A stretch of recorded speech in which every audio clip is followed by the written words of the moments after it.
বন্ধুসকল মই আপোনালোক সকলোকে আসামিজ বাস্তু চেনেললৈ স্বাগত জনাইছো।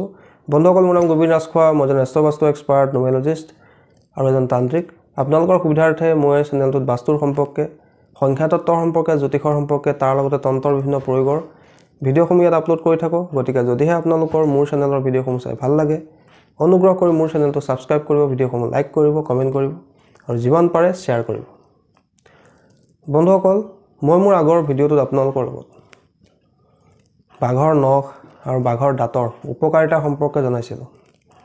আজি মই আপোনালোকক জনাবলৈ আগবাঢ়িছোঁ কাছৰ চলং কি কামত ব্যৱহাৰ কৰা হয় আৰু তন্ত্ৰত সেই কাছ চলঙৰ ব্যৱহাৰিতানো কি আৰু ইয়াৰ গুণাগুণ বা উপকাৰিতানো কেনেধৰণৰ, সেই বিষয়ে আজি মই আপোনালোকক ক'বলৈ আগবাঢ়িছোঁ। বন্ধুসকল তন্ত্ৰ শাস্ত্ৰত বিভিন্ন গছ গছনি, শিপা, গছৰ গুটি, গছৰ পাত, গছৰ ছাল ইত্যাদিবিলাক ব্যৱহাৰ কৰাৰ লগতে বিভিন্ন জন্তু, পাখি, নখ, দাঁত, হাড়দি, পিঠ ইত্যাদিৰ পৰাও বিভিন্ন ধৰণৰ তান্ত্ৰিক ক্ৰিয়া কৰা হয়। ঠিক তেনেকৈ বাঘৰ নখৰ দৰে, বৰা গাহৰিৰ দাঁতৰ দৰে কাছৰ চলঙো কিন্তু বিভিন্ন তান্ত্ৰিক ক্ৰিয়াত ব্যৱহাৰ কৰা হয়। কিন্তু বন্ধুসকল কাছৰ চলং সকলো তন্ত্ৰতে প্ৰয়োগ কৰা নহয়। কাছৰ চলং কেৱল হিন্দু তন্ত্ৰত প্ৰয়োগ কৰা হয়। যেনেকৈ আপোনাৰ চাকমা তন্ত্ৰ হওক, উলুক তন্ত্ৰ হওক, কাক তন্ত্ৰ হওক, কামাখ্যা তন্ত্ৰ হওক বা যোগিনী তন্ত্ৰ হওক ইত্যাদিবিলাকত সাধাৰণতে এই কাছৰ চলং ব্যৱহাৰ কৰা হয়। কিন্তু মুছলমানী তন্ত্ৰত কেতিয়াও কাছৰ চলং ব্যৱহাৰ কৰা নহয়, যিহেতু মুছলমান ধৰ্ম অনুসৰি কাছক হাৰাম বুলি কোৱা হৈছে। গতিকে মুছলমানী তন্ত্ৰত কেতিয়াও কাছৰ চলং ব্যৱহাৰ কৰা নহয়। কেৱল হিন্দু তন্ত্ৰৰ ক্ষেত্ৰতে কাছৰ চলং ব্যৱহাৰ কৰা হয়। বন্ধুসকল পুৰাণত বৰ্ণনা কৰা আছে যে কাছ হৈছে ভগৱান শ্ৰীবিষ্ণুৰ দ্বিতীয় অৱতাৰ, কুৰ্ম অৱতাৰ।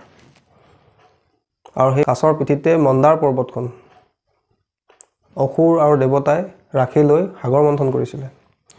গতিকে এই কাছৰ চলঙৰ এক বিশেষ গুণ আছে আৰু প্ৰাচীন যুগৰ পৰা কাছক এটা পবিত্ৰ জন্তু হিচাপে হিন্দু ধৰ্মত গণ্য কৰা হয়।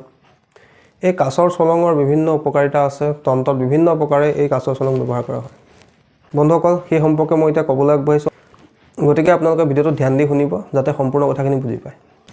প্ৰথম উপকাৰিতাটো হ'ল, যদি আপোনালোকে কাছৰ চলং নিজৰ ঘৰত, যদি আপুনি কিবা জন্তু পোহে, ধৰি লওক আপুনি গাহৰি পোহে, ছাগলী পোহে, গৰু পোহে, তেনে স্থানত যদি লগাই ৰাখে তেন্তে আপোনাৰ ঘৰৰ জীৱ জন্তুবিলাক ৰোগমুক্ত হৈ থাকে, বংশবৃদ্ধিও ভালে হয়, কাৰো বেয়া নজৰ আপোনালোকৰ জীৱ জন্তুৰ ওপৰত নপৰে।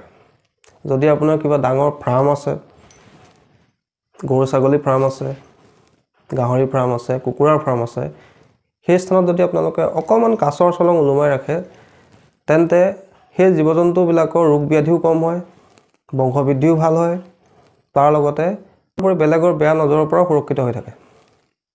তাৰোপৰি কাছৰ চলং দেহৰক্ষা কৱচত, সুৰক্ষা কৱচত ব্যৱহাৰ কৰা হয়।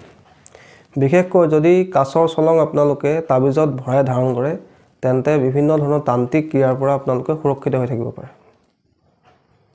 বিভিন্ন ধৰণৰ নজৰ দোষৰ পৰা, অপদেৱতাৰ দৃষ্টিৰ পৰা, বেয়া বস্তুৰ নজৰৰ পৰা সুৰক্ষিত হৈ থাকিব পাৰে। বিশেষকৈ কাছৰ চলং যদি আপুনি ধাৰণ কৰে তেন্তে আপুনি সদায় মুছলমানী তন্ত্ৰৰ পৰা, জিন ভূতৰ আক্ৰমণৰ পৰা সদায় সুৰক্ষিত হৈ থাকিব পাৰিব। অৰ্থাৎ যদি আপুনি কাছৰ চলং ধাৰণ কৰে তেন্তে কোনো কাৰণতে জিন ভূত বা মুছলমানী তন্ত্ৰৰ প্ৰভাৱ আপোনাৰ গাত কিন্তু কেতিয়াও নপৰে।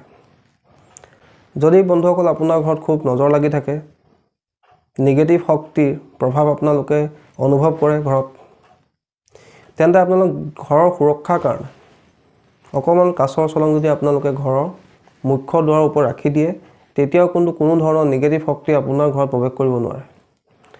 যেনেকৈ কাছৰ চলঙে কাছক প্ৰটেকশ্যন কৰে, সুৰক্ষা দিয়ে, ঠিক তেনেকৈ কাছৰ সৰু এটুকুৰা চলঙে আপোনাক সুৰক্ষা প্ৰদান কৰিব পাৰে।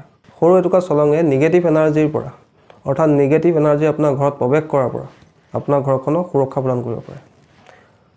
তাৰোপৰি বন্ধুসকল এই কাছৰ চলং বিভিন্ন তাবিজ কৱচত ব্যৱহাৰ কৰা হয়।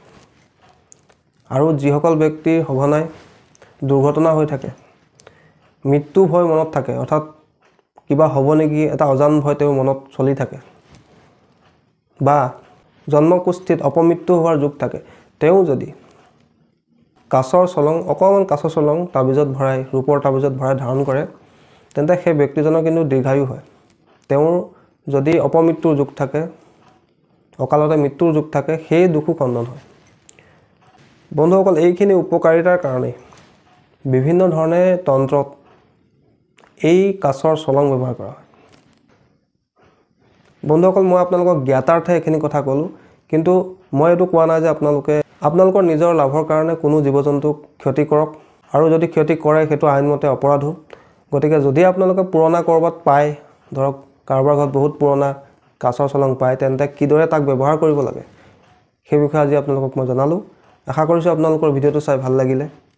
যদি ভাল লাগিলে অনুগ্ৰহ কৰি ভিডিঅ'টো লাইক কৰি দিব, কমেণ্ট কৰিব আৰু যিমান পাৰে শ্বেয়াৰ কৰিব। ধন্যবাদ।